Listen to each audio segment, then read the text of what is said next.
Alright guys, 18.2 is about the factors that affect equilibrium. So on the last video, you guys saw how to come up with the formula for KEQ and the fact that some reactions will want to go to the products, but some will want to stay on the reactant side.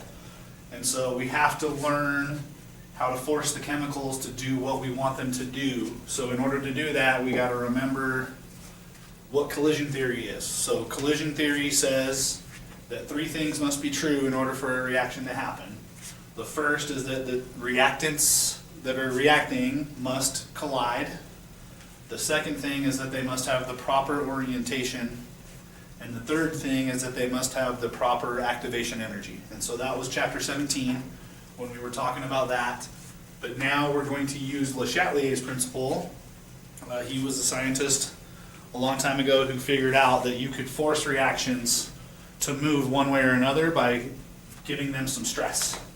And so his principle says that any system at equilibrium will shift to relieve any stress put on it. So what that means is if you make the right side of the equation stressed, it will react and push itself either towards the right, if that's what would relieve that stress, or it will push it back to the left. So we're going to go through some examples, but basically you have the reactants and you have the products, and they're at equilibrium. Okay? If it is an exothermic reaction, you can remember that heat can be counted as a product. If it's endothermic, then you can remember that heat can be counted as a reactant. And so for this video, I'm going to pretend like we're dealing with an exothermic reaction. So I'll erase the blue here, okay? And I'll circle that in red again so that we remember why that's there, okay? So basically, Le Chatelier's principle says this. If you treat your chemical equation like it's a seesaw, okay? At equilibrium, it wants to be balanced. If you do anything that forces this seesaw to move up in one direction or down in one direction, the chemical equation is always going to push to get it back to level again. Okay, so what that means is, if you were to, for instance, increase anybody on the right-hand side, so any of the products, if you create more products, or you give it more heat, you're going to force this seesaw to bend, and it would look more like this.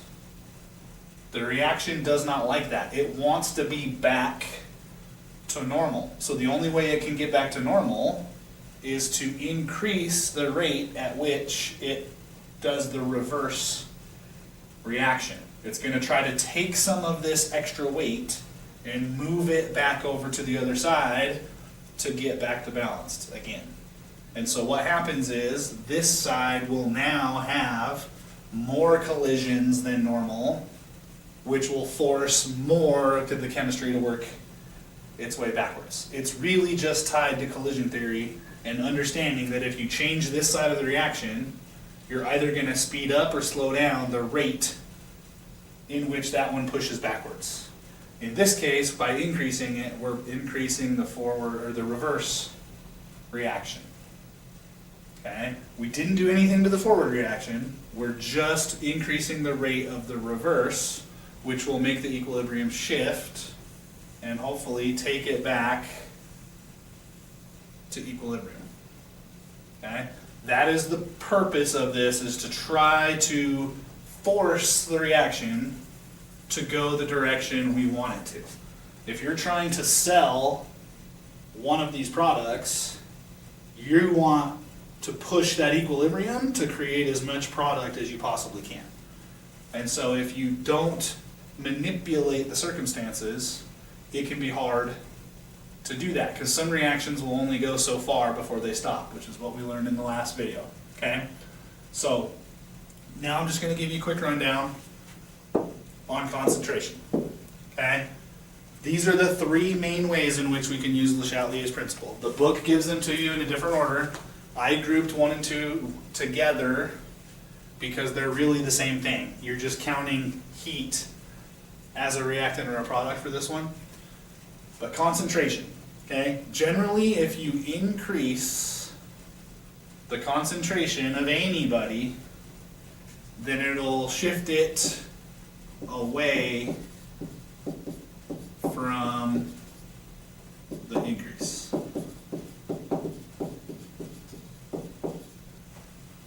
So kind of like what we talked about a minute ago, if we increase the concentration of a product, it's going to push the equilibrium away from that increase.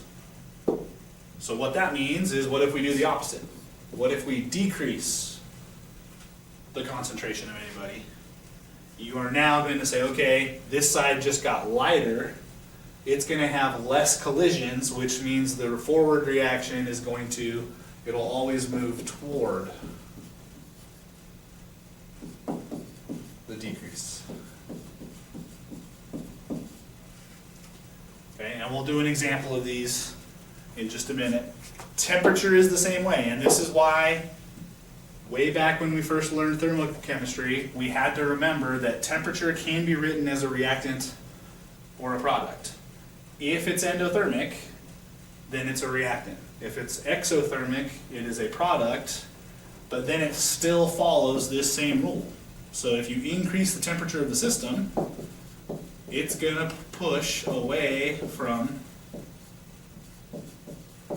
the heat in the reaction. If you decrease the temperature, it's going to push toward the heat. And that's why I grouped those two together.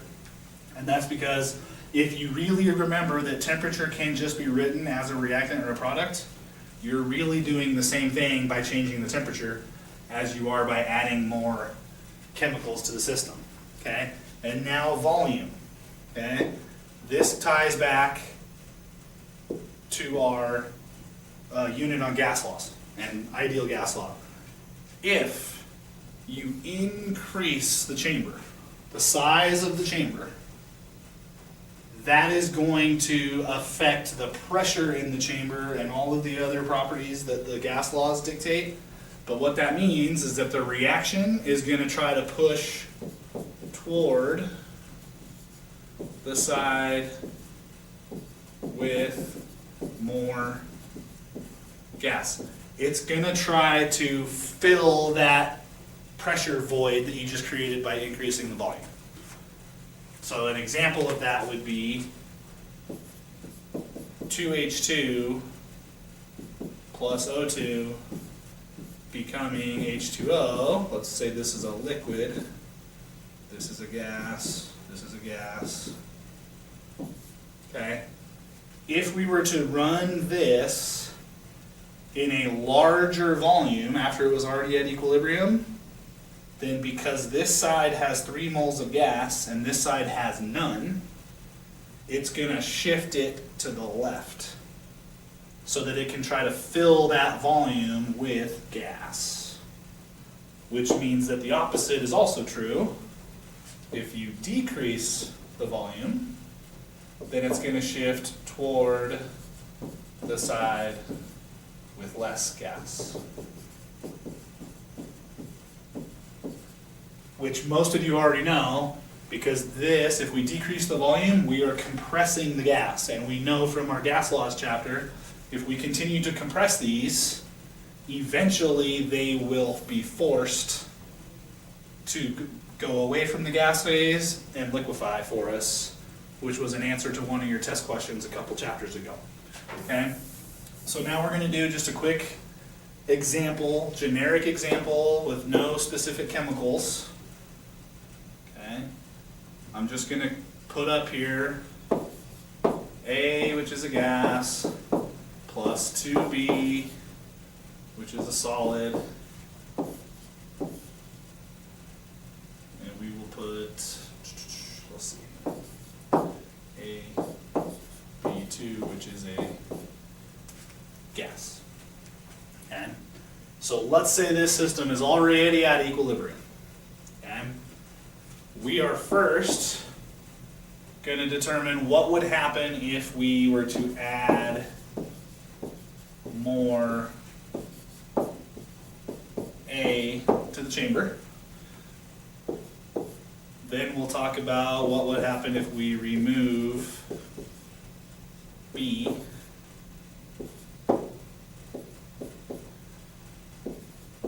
Three, what will happen if we increase the temperature. And we better decide if this is going to be endo or exo. Let's do endo for this. And then the fourth thing we will do is we're going to see what happens if we decrease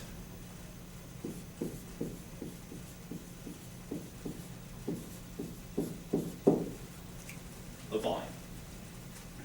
Okay? So I'm going to give you a minute to get those written down if you're taking notes. But we need to really think about what would each one of these do to that system and predict what would happen. Okay? So the first one, if we are adding more A on the up above, I was doing this in red and blue. This is a red one. It's because we are adding more. So we are increasing A. If we make A, which is a reactant, a larger number, that unbalances it and it tips the scale down on the left-hand side. That reaction is going to push to the right,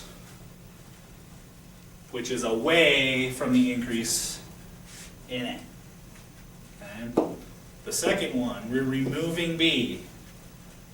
That one's in blue. If we are removing B from the system, that is making the left side lighter, which is going to force the reaction to push in the reverse direction to try to replace the B that we are removing. Okay? Increasing the temperature. Okay? Because we decided this is going to be endothermic, heat is a reactant. So the same reason why number 1 pushes to the right is the same reason why number 3 will push to the right. And then the last one, and I picked this one on purpose because I was trying to give you a trick question. Okay? If we decrease the volume, if you look up at our reaction, this is 1 mole of gas. This is 1 mole of gas. That's a solid. So if all we do is decrease the volume, the reaction wants to push towards the side with less gas.